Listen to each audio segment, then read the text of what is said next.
Boss Kevin. Hello மக்கள்ஸ். Okay, இன்னைக்கு என்னன்னா, இப்போதான் கேள்விப்பட்டேன் இந்த மாதிரி ஒரு ஃபேமஸானவங்க டிக்டாக்ல நினைக்கிறேன் சூசைட் பண்ணி இறந்துட்டாங்கன்ட்டு. ரொம்ப ஒரு கவலையான விஷயம். ஸோ நம்ம அவங்களுக்காக வேண்டிக்குவோம், அவங்க ஆத்மா சாந்தி அடையணும்னு. ஸோ என்ன சொல்ல வரேன்னா, இந்த காணொலியில் இந்த கொண்டென்ட்டை வச்சு அவங்க கொண்டென்ட்டை வச்சு ஜொக்கா லைக் வாங்குறது அது செய்ய வேணாம் அப்படின்ட்டு நினைக்கிறேன். ரொம்ப பேர் அது செய்கிற மாதிரி இருக்கு எனக்கு. ஸோ அது ஒன்று.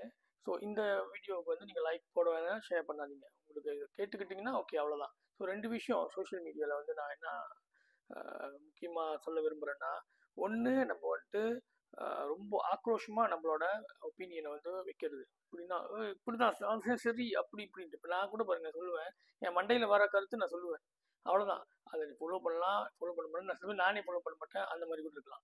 ஸோ அது அழுத்தமாக ரொம்ப சொல்லும் போது வேற ஆள் ஹர்ட் ஆகுறதோ, மற்றவங்க மேலே கடுப்பாகிறதோ, இதெல்லாம் நடக்கிறதுக்கு வாய்ப்பு இருக்குது. அப்புறம் அதுலேருந்து மேலும் மேலும் பிரச்சனைகள், நெகட்டிவிட்டி தான் வரும்.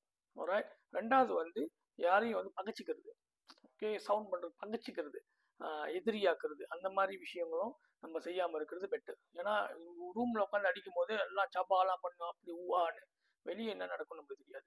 ஸோ யார் அவங்களும் நமக்கு தெரியாது. ஸோ ஏன் இந்த மாதிரி ரிஸ்க் நம்ம எடுத்துக்கிட்டு, ஸோ அதனால் இதெல்லாம் செய்யாமல் முடிஞ்ச வரைக்கும் நம்ம ஹாப்பியாக ஓகே கண்டென்ட் செய்வோம், ஹாப்பியாக இருப்போம். முடிஞ்ச அளவுக்கு யாரையும் நம்ம திருத்த முடியாதுங்க. மேக்ஸிமம் 99% யாரையும் திருத்த முடியாது. இப்போ நான்லாம் ஏன் ஒப்பீனியன் சொன்னால் அதை வெளியே உள்ள வச்சிருக்க முடியல. ஸோ அந்த ஒப்பீனியன் ஆளுன்னு சொல்லி யாராச்சும் 1% ஓகே அதுலேருந்து பயன்பெற்றாங்கன்னா நான் கேட்பேன். அவ்வளோதான். உங்கள் பாஸ் கெவின். ஷோ.